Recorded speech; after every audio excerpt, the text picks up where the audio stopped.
बहुत बहुत शुभकामनाएं। की जीवन शैली हिंदी के जरिए मिल रहा आत्मसम्मान, आत्मविश्वास उत्तरोत्तर बढ़े, ऐसी मेरी शुभकामनाएं। मैं अपनी बात रखने से पहले भारत के उन दो महान क्रांतिवीरों को भाव से प्रणाम करना चाहती हूँ जिन्होंने हिंदी के लिए सारा जीवन अथक प्रयास किया।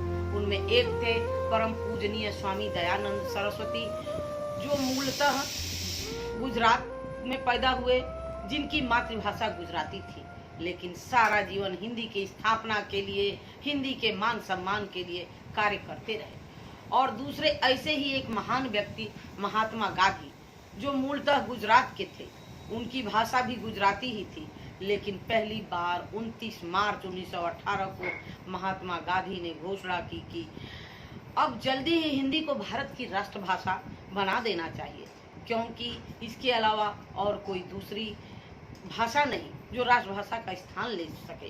और महात्मा गांधी ने ये बात उस समय कही थी जब अंग्रेजों का दमन चक्र इस देश में चल रहा था, अंग्रेजी और अंग्रेजियत हावी थी।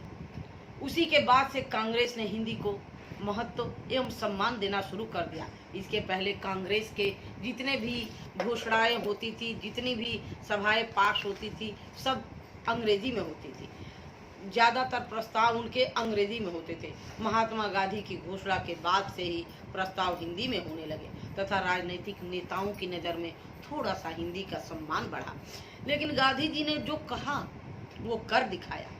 1918 के बाद से वो जहां भी गए, वो चाहे आंध्र प्रदेश गए, कर्नाटक गए या केरल, हर जगह हिंदी बोला।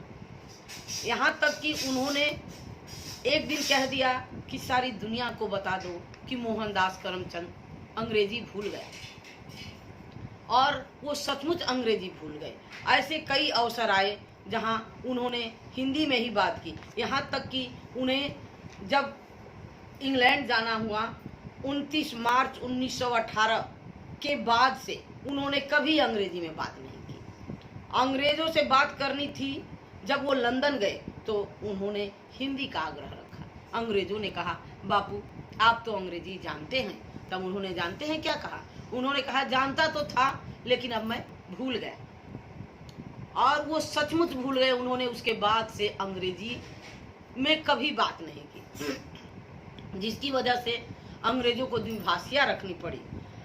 ऐसे हिंदी के परम आग्रही स्वामी दयानंद सरस्वती और महात्मा गांधी को मैं सत सत वंदन एवं नमन करती हूँ। ऐसे ही मैं कुछ और लोगों को भूल रही हूँ, उनको भी मैं एक बार याद कर लेती हूँ। उनमें हिंदी के प्रबल समर्थक, हिंदी के लिए दिन आजीवन जिंदगी भर प्रयत्न करने वाले आचार्य राम मनोहर लोहिया, अच्युत पटवर्धन, अरुणा आसफ अली, जयप्रकाश नारायण, इस समूह ने भी हिंदी का दबाव बनाया कि हिंदी को राष्ट्रभाषा बना देनी चाहिए।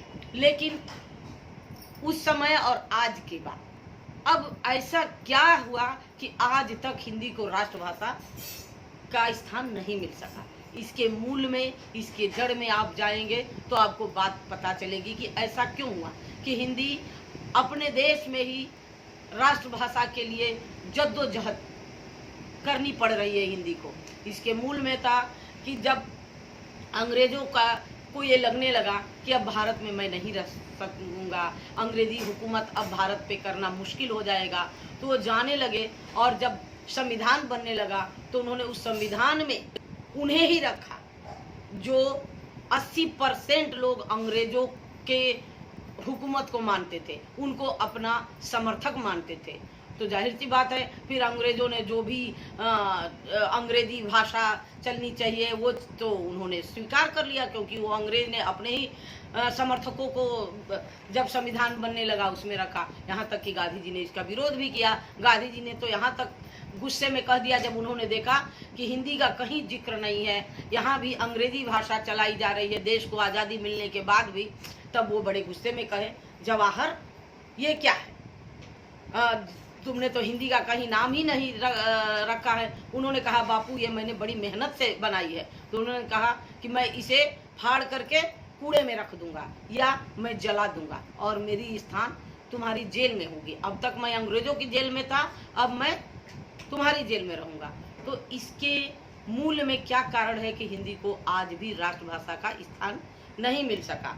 अब मैं कुछ चंद पंक्तियां आपको बताना चाहती हूँ, सुनाना चाहती हूँ कि जिसको न जरा भाषाभिमान, जिसको न जरा भाषाभिमान, वो जिंदा नहीं मृतक जिंदगानी है। जिसको हिंदी से प्यार नहीं, वो कैसा हिंदुस्तानी है, वो कैसा हिंदुस्तानी है। अपनापन हमसे दूर हुआ, हर व्यक्ति व्यथित मजबूर हुआ। अपनी मांगों से सम्मानित, क्यों गैरों का सिंदूर हुआ। अपनी भाषा का तिरस्कार, औरों से करते खूब प्यार। कब तक झूठे वायदों पर करते जाओगे एतबार। संघर्ष बड़ा गहरा है, ये हवा बड़ी तूफानी है। जिसको हिंदी से प्यार नहीं, वो कैसा हिंदुस्तानी है, वो कैसा हिंदुस्तानी है। होगी कोई भाषा रानी, होगी कोई भाषा रानी, पर हिंदी तो पटरानी है। जिसको हिंदी से प्यार नहीं, वो कैसा हिंदुस्तानी है, वो कैसा हिंदुस्तानी है। अब मैं ये प्रश्न आपसे करना चाहती हूँ कि आप हिंदी के बारे में या हिंदी को स्थान दिलाने के बारे में आप क्या जानना चाहते हैं। कि मैं अब इसके साथ ही अपना व्याख्यान का प्रारंभ करती हूँ कि हिंदी क्या है। हिंदी एक भाषा है या हिंदी एक विषय है। बच्चा स्कूल पढ़ने जाता है, उस बच्चे से अनेक अध्यापकों से मिलता है, अनेक सब्जेक्ट वाइज, हिंदी, अंग्रेजी, इतिहास, गणित अध्यापकों से मिलता है। सब अपने अपना विषय बच्चे को पढ़ाते हैं। हिंदी अध्यापक के पास पहुंचता है, वो कहते हैं हाँ बेटा कबीर को पढ़ लो, मैथिली शरण गुप्त पढ़ लो, प्रसाद पंत निराला इनकी कविताएं पढ़ लो, इनकी कहानियां पढ़ लो। जब वही बच्चा जब बड़ी क्लास में जाता है तो वहाँ उसे उपन्यास पढ़ने को कहा जाता है। अब ये हिंदी में सबके मन में ये प्रश्न उठता है, हिंदी भाषी, हिंदी में हमारे हिंदुस्तान में कि हिंदी अध्यापक पढ़ा क्या रहे हैं, ये बच्चे को पढ़ा क्या रहे हैं। ये कहानियाँ पढ़ा रहे हैं, कविताएं पढ़ा रहे हैं, ये उपन्यास पढ़ा रहे हैं, ये इसका मतलब क्या है। अब इसका मतलब बताना जरूरी है कि इसका मतलब क्या है। क्यों? क्योंकि इस सवाल का स्पष्ट तयशुदा जवाब आप सबको बताना जरूरी है कि हम हिंदी क्यों पढ़ा रहे हैं। क्योंकि विज्ञान और गणित के अध्यापक के सामने ये लक्ष्य तय है कि वो विज्ञान और गणित क्यों पढ़ा रहा है, तथा सबका विज्ञान और गणित के प्रति एक, चाहे वो जो भी भाषा हो, हिंदी के अलावा एक मन में धारणा बन गई है। वो कहते हैं बेटा जरा विज्ञान में मेहनत कर लो, गणित में मेहनत कर लो, तो एक बढ़िया तुम अच्छा साइंटिस्ट बन सकते हो, डॉक्टर बन सकते हो, इंजीनियर बन सकते हो, चार्टर अकाउंटेंट बन सकते हो। अगर इसमें नंबर अच्छे आ गए तो तुम बहुत टॉप पर जाओगे और तुम्हारा जो है ये भविष्य इस से बन सकता है। अब मैं उन हिंदुस्तान के लोगों से जानना चाहती हूँ कि क्या 8वीं 9वीं 10वीं 11वीं 12वीं में पढ़ने वाले बच्चे से कभी कोई ये कहता है कि बेटा हिंदी ठीक से पढ़ ले, हिंदी में तुम कहाँ पहुँच जाएगा, एक अच्छा साहित्यकार या एक अच्छा आलोचक बन जाएगा। ये एक बड़ा सवाल है। इस सवाल का जवाब है किसी के पास।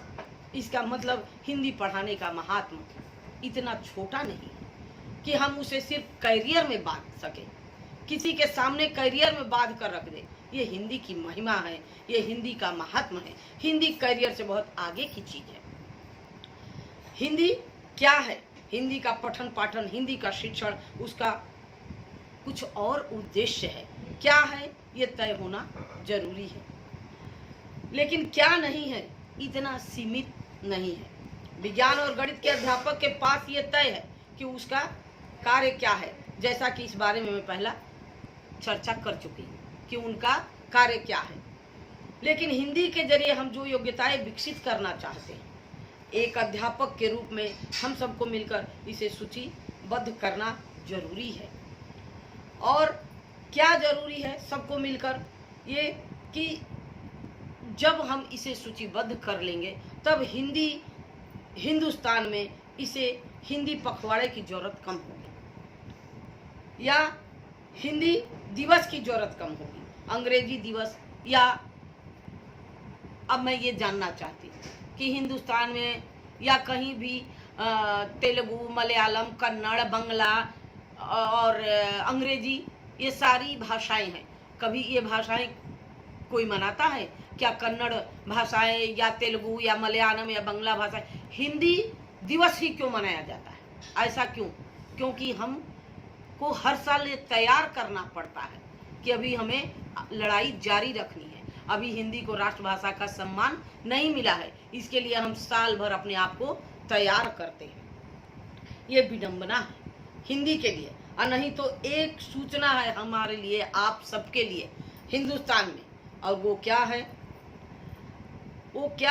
वो ये है कि हिंदी थी जो मन के बंद ताले खोल सकती थी, हमारी आत्मा और ज्ञान का पथ बोल सकती थी। बनाकर राज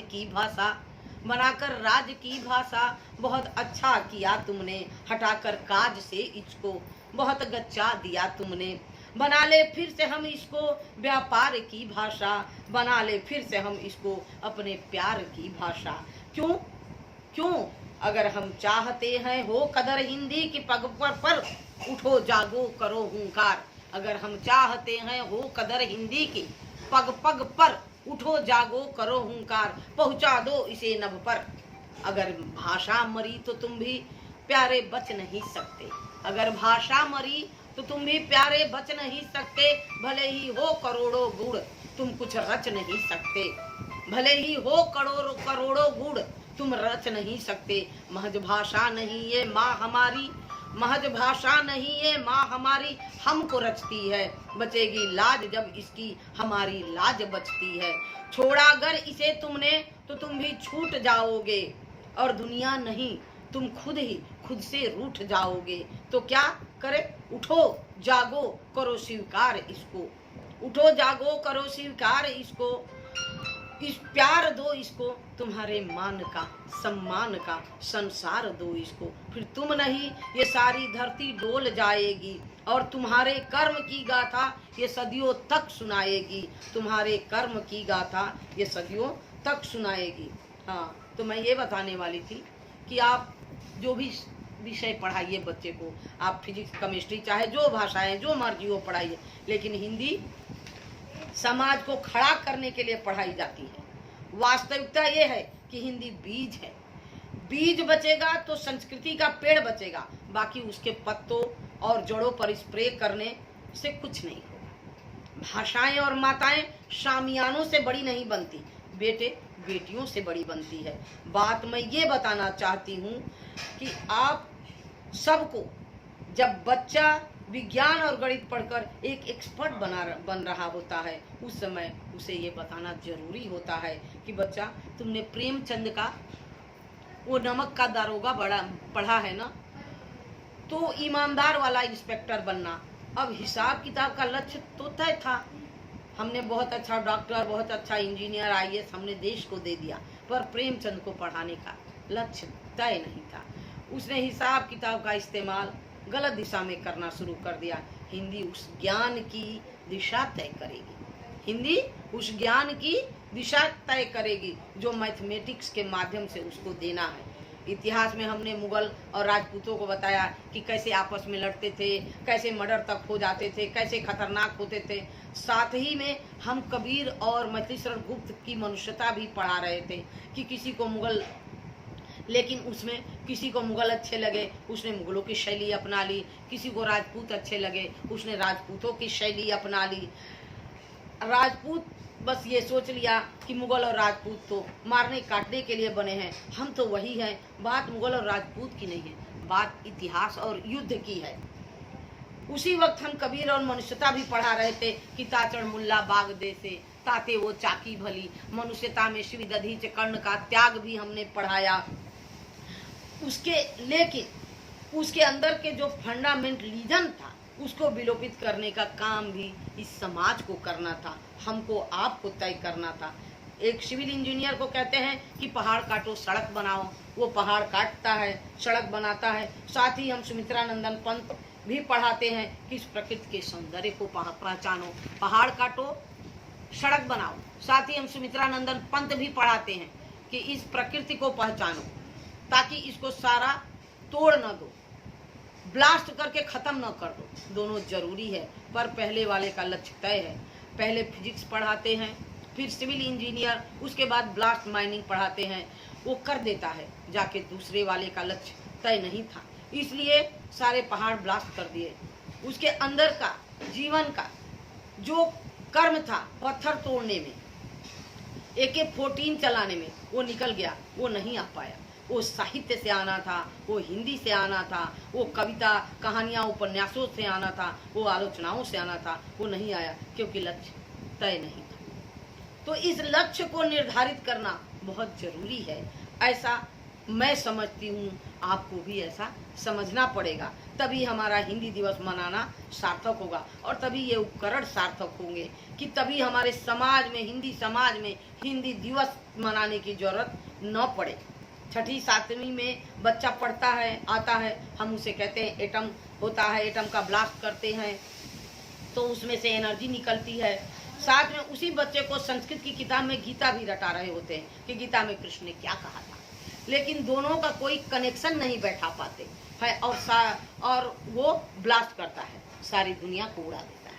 हिरोशिमा और नागासाकी भी कर देता है, और उसी समय जब पढ़ा रहे होते हैं कि गीता को पढ़ाने का लक्ष्य भी है, उसी एटम के बीच से निकली ऊर्जा और कृष्ण द्वारा समझाई गई ऊर्जा को जोड़कर पता नहीं क्या कर जाता है, कैसे जोड़ सकता था। सब चीजें आपस में जुड़ी है। जब विज्ञान में एटम की एनर्जी पढ़ा रहे होते तो साथ में गीता में जिस एनर्जी का जिस कृष्ण कर रहे हैं उसको भी पढ़ाना जरूरी था। उन दोनों को आपस में संबंध है, दोनों को जोड़कर पढ़ाना है, तब समाज खड़ा होगा। नहीं तो प्रोफेशनल खड़े हो रहे हैं, वैज्ञानिक खड़े हो रहे हैं, और प्रोफेशनल और वैज्ञानिकों से समाज नहीं बनता। समाज मनुष्यता से बनता है। समाज भाषा के माध्यम से, विशेष रूप से यह बात करें कि हिंदी हमारे लिए जीवन शैली है, भाषा नहीं। भाषा के बहाने हम जीवन शैली पढ़ा रहे हैं कि जीना कैसे है। जब तुम गणितज्ञ बन जाओ, जब तुम इंजीनियर बन जाओ, जब तुम AK-7 के बहुत बड़े धुरंधर बन जाओ, उस वक्त जीना कैसे है वो हिंदी सिखाएगी, वो हिंदी के माध्यम से सिखाएगी। वो कहीं चूक हो रही है, और आज हम ये बताना चाहेंगे कि हिंदी हमारे बदन में है, हमारे जेहन में खड़ी है। तो दो वर्तमान का सत्य सरल, सुंदर भविष्य के सपने दो। हिंदी है भारत की बोली, तो अपने आप पनपने दो, बढ़ने दो इसे आगे। हिंदी जनमन की गंगा है, यह माध्यम उस स्वाधीन देश का जिसका ध्वजा तिरंगा है। हो भाव पवित्र इस ईश्वर में, इसमें हर हृदय तड़पने दो। हिंदी है भारत की बोली, तो अपने आप पनपने दो, अपने आप पनपने दो। धन्यवाद। जय हिंद, जय भारत, जय हिंदी। वंदे मातरम, वंदे मातरम, वंदे मातरम।